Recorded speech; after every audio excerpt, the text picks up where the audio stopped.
नमस्कार. Prime time महाराष्ट्रामध्ये मी सुहास आपल्या सगळ्यांचं स्वागत करतो.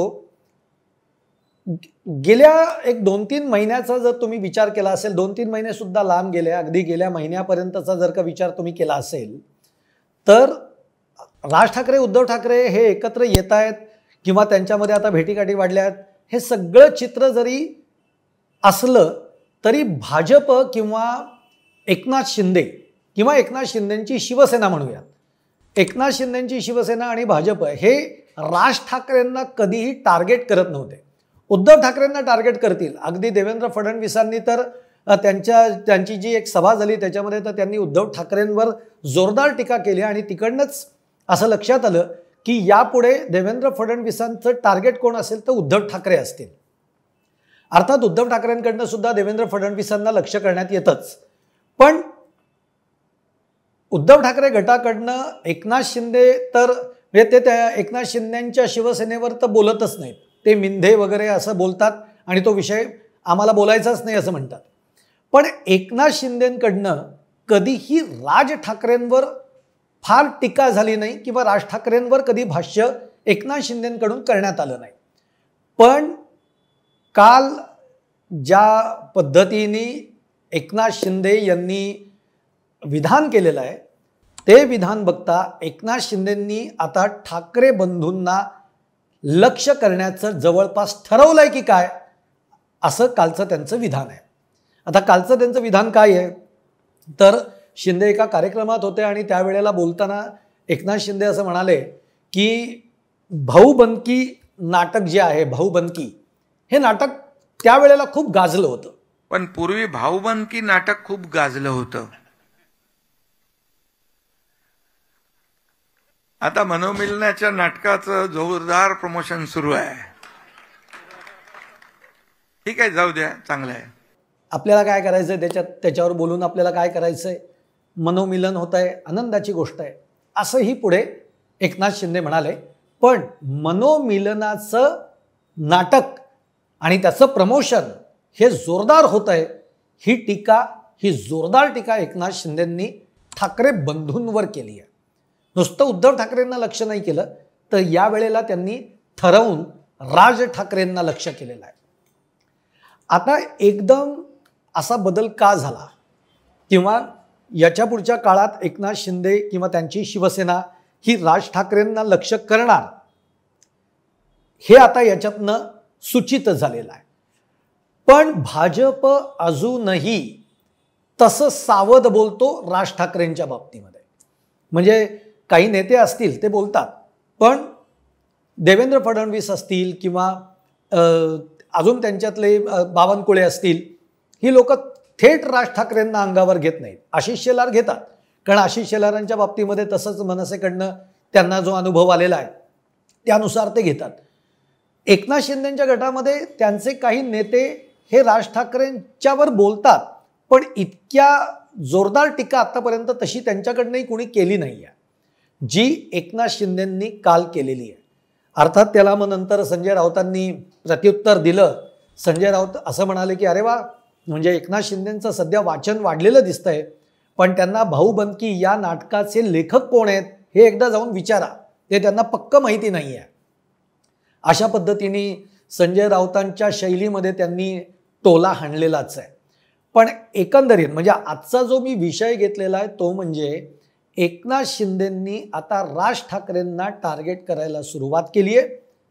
ती का केली आहे हेच आपण बघणार आहोत या व्हिडिओमधनं. तुम्हाला माझा व्हिडिओ आवडला तर लाईक करा, शेअर करा, अर्थात आमचं चॅनल सबस्क्राईब करायलाही विसरू नका. तर मंडळी, आता सगळ्यात महत्त्वाचं म्हणजे एकनाथ शिंदेंनी राज ठाकरेंना टार्गेट करायला का सुरुवात केली. तर तुम्हाला तर माहिती आहे की राज ठाकरे यांनी महायुतीमध्ये यावं यासाठी भाजपने प्रयत्न केले. एकनाथ शिंदेंनी तर आपल्याबरोबर शिंदेंच्या शिवसेनेबरोबर यावं राज ठाकरेंनी यासाठी प्रयत्न केले. अगदी उदय सामंत असतील, एकनाथ शिंदे असतील, स्वतः राज ठाकरेंच्या घरी गेलेत ते 2दा. अगदी जेवणावळी झालेल्या आहेत, आमरसपुरीचं जेवण झालं. पण तरीही राज ठाकरेंनी शेवटी जो घ्यायचा तो निर्णय घेतला आणि ते उद्धव ठाकरेंच्या आता बरोबर आहेत. जवळपास त्यांची युती होईल अशी देखील आता शक्यता आहे. म्हणून आता एकनाथ शिंदेंनी आपला फोकस हा राज ठाकरेंना यापुढच्या काळात टार्गेट करणं हे ठरवलेला दिसतोय. आता याच्यामागचं प्रमुख कारण म्हणजे जसं लक्षात घ्या उद्धव ठाकरेंसाठी मुंबई महत्त्वाची आहे, तसं एकनाथ शिंदेंसाठी ठाणं हे महत्त्वाचं आहे. आणि सध्या ठाण्यामध्ये ज्या पद्धतीने राजकारण सुरू आहे, ठाणे हा खरं तर अगदी आनंद दिघेंपासून जर आपण इतिहास बघितला तर ठाणे हा शिवसेनेचा बालेकिल्ला राहिलेला आहे. ठाणे जिल्हा, तेव्हा पालघर हे सुद्धा ठाणे जिल्ह्यामध्ये होतं, आता पालघर जिल्हा हा वेगळा झालेला आहे. पण ठाणे जिल्हा जो आहे तो पूर्णतः आनंद दिघेंच्या नेतृत्वामध्ये होता त्यावेळेच्या काळामध्ये.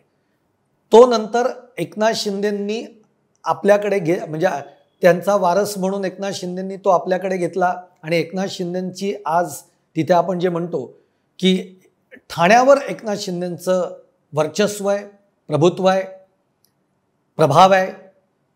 आणि आता याच्या पुढच्या काळामध्ये हे दोन भाऊ जर का आता राजकीय युती करणार असतील तर मात्र निश्चितच एकनाथ शिंदेंच्या शिवसेनेला हा मोठा धोका आहे. आणि तो नुसता ठाण्यातच नाही, तो मुंबईतही आहे.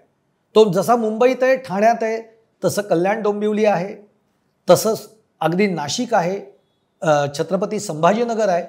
या शहरांमधनं सुद्धा आता एकनाथ शिंदेंसाठी हे दोन भाऊ म्हणजे मोठं आव्हान आहे.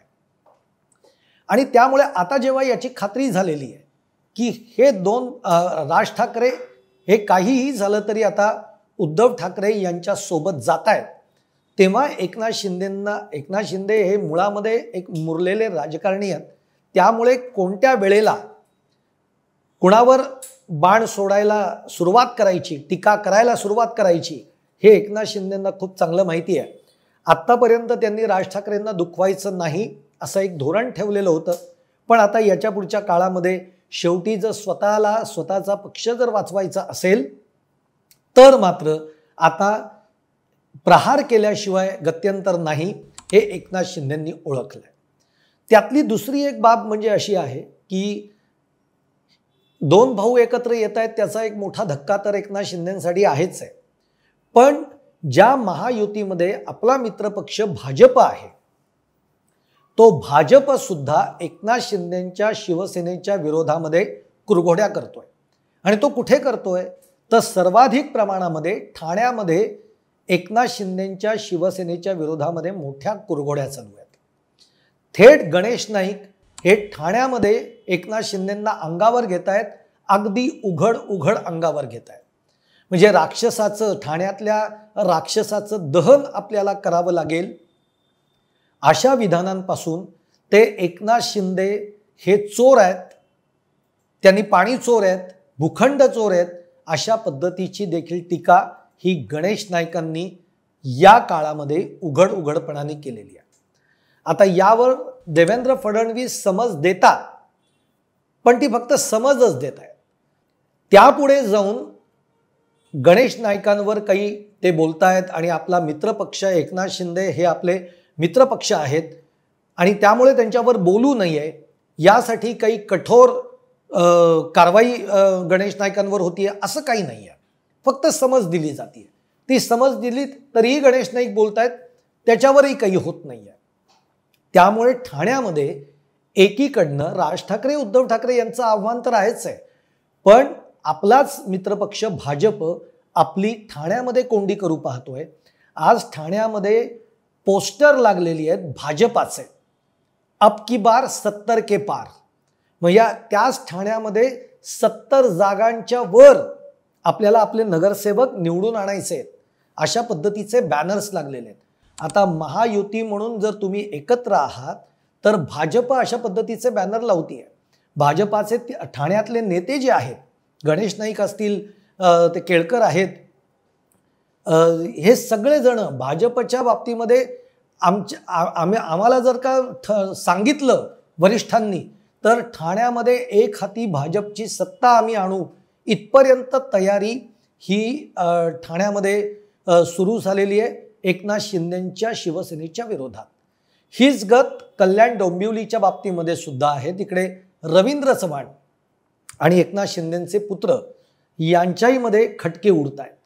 त्यामुळे एकनाथ शिंदेंची कोंडी ही आता दोन्ही बाजूनी होती आणि म्हणून एकनाथ शिंदेंनी या सगळ्या गोष्टी ओळखलेल्या. त्यांना जर का आता त्यांचं पुढच्या काळामध्ये जेव्हा अस्तित्व टिकवायचं आहे तेव्हा एकनाथ शिंदेंना आता आक्रमक होण्यापलीकडे दुसरा काही ज्याला म्हणतो पर्याय नाही, अशा पद्धतीने तो भाग बघायला लागेल. आता भाषिक मुद्द्यावरनं, भावनिक मुद्द्यांवरनं राज ठाकरे, उद्धव ठाकरे एकत्र आलेत आणि आता ते कदाचित दिवाळी झाल्यानंतर जशा निवडणुका जवळ येतील, आता त्या होतील का नाही, कारण विरोधकांनी सगळा एक आक्रमक पवित्रा घेतलाय, पण तरी राजकीय युती मात्र या दोन भावांची होतीये हे मात्र अगदी जवळपास निश्चित. आणि त्यामुळे ठाण्यामध्ये जसं भाजप कोंडी करताय तसं आता मनसे मवियाबरोबर सध्या त्यांची जवळीक वाढली आहे. महाविकास आघाडीबरोबर मनसेची जवळीक वाढली आहे. ठाकरेंबरोबर तर युती होईलच.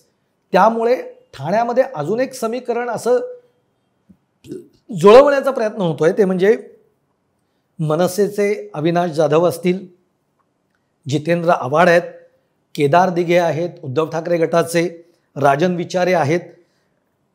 हे यांनी जर का एकत्र येत आपली मोट बांधली तर ही गोष्ट एकनाथ शिंदेंसाठी रेड अलर्ट असणार आहे आणि याची जाणीव एकनाथ शिंदेंना आहे. आणि म्हणूनच त्यांनी जे विधान केलेलं आहे ना, की हा भाऊबंदकी हे जे त्यांनी काढलं, की पूर्वीचं नाटक गाजलंय भाऊबंदकी, हे सांगताना ते म्हणतायत मनोमिलनाचा आता नाटकाचा सगळा ड्रामा सुरू झालाय, प्रमोशन सुरू झालंय. आता मनोमिलनाच्या नाटकाचं जोरदार प्रमोशन सुरू आहे. ठीक आहे, जाऊ द्या, चांगलं आहे. ही जोरदार टीका त्यांना करणं भाग होतं, कारण अशा पद्धतीची रणनीती ही महाविकास आघाडीकडनं सुद्धा आखली जाऊ शकते. आणि त्यामुळेच शिंदेंना हे चांगलं कळतंय की आता आपल्याला आपल्या अस्त्रातले बाण हे काढावे लागणार आहेत. आता याच्यामध्ये शिंदे हे काही कच्चे खिलाडी नाही आहेत. शिंदे हे मुरलेले राजकारणी आहेत, आनंद दिघेंच्या तालमीमध्ये तयार झालेले राजकारणी आहेत. तुम्हाला परवाची गोष्ट जर आठवत असेल, अंबरनाथ का बदलापूर कुठेतरी नाट्यगृहाचं उद्घाटन एकनाथ शिंदेंच्या हस्ते झालं. त्या नाट्यगृहाचं नाव आहे स्वर्गीय आनंद दिघे नाट्यगृह. म्हणजे आनंद दिघेंच्या नावाने ते नाट्यगृह हे त्याचं उद्घाटन करण्यात आलेलं आहे. एकीकडे एकनाथ शिंदे हे स्वर्गीय बाळासाहेबांचे विचार घेऊन आम्ही चाललेलो आहोत, परंतु पुढच्या काळामध्ये आपल्याला आनंद दिघेंच्या नावाने राजकारण करायचं आहे, करावं लागणार आहे, हे देखील एकनाथ शिंदे ओळखून आहेत.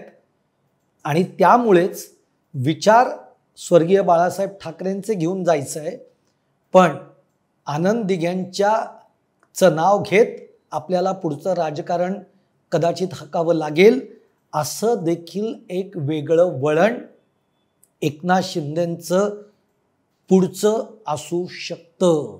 याचं कारण मी हे जे बोलतो याला एक कारण महत्त्वाचं म्हणजे सुप्रीम कोर्टामध्ये नाव चिन्ह या बाबतीमधली जी कायदेशीर लढाई सुरू आहे त्याचा जर निकाल काय येतोय तो निकाल फार महत्त्वाचा आहे. आणि त्यामुळे एकनाथ शिंदेंना या गोष्टीची जाणीव आहे की पुढच्या काळामध्ये जर राजकारण करावं लागलं तर ते काय करावं लागेल, त्याच्यासाठीची एक पूर्व बांधणी सुद्धा एकनाथ शिंदेंनी सुरू केलेली आहे. पुढचं वळण हे त्या पद्धतीचंही असू शकतं. अर्थात परिस्थिती कशी येते त्यानुसार, परंतु ज्याला मी ज्या व्हिडिओची जी सुरुवात केली होती ती म्हणजे आजपर्यंत एकनाथ शिंदेंनी राज ठाकरेंना कधीही टार्गेट केलं नाही. ते एकनाथ शिंदे आता राज ठाकरेंवर सुद्धा जोरदार टीका करू लागलेले आहेत, कारण ही आता एकनाथ शिंदेंच्या शिवसेनेसाठी गरज आहे. ती काळाची गरज आहे. म्हणूनच म्हणलं की हे राजकारणामधले जे काही आता सगळे बदल या पुढच्या काळामध्ये आपल्याला बघायला मिळणार आहेत ते खूप इंटरेस्टिंग आहेत. निवडणुका होतील त्या वेळेत होतील अशी आशाही आपण करूयात. पण विरोधकांनी खूप रेटा लावलाच तर कदाचित विरोधक बहिष्कार टाकण्याच्या मनस्थितीमध्ये सुद्धा आहेत. कारण जो यादींमधला घोळ आहे मतदार याद्यांमधला, त्यामुळे निवडणूक आयोगाच्या बाबतीमध्ये निवडणुका पुढे ढकला आणि आधी याद्या दुरुस्त करा अशाही पद्धतीचा एक रेटा हा पुढे येऊ शकणार आहे. त्यामुळे येणाऱ्या काळामध्ये काय काय बदल घडत आहेत हे बघणं फार इंटरेस्टिंग राहणार आहे. तुम्हाला माझा व्हिडिओ आवडला तर लाईक करा, शेअर करा आणि अर्थात आमचं चॅनल सबस्क्राईब करायला विसरू नका. धन्यवाद.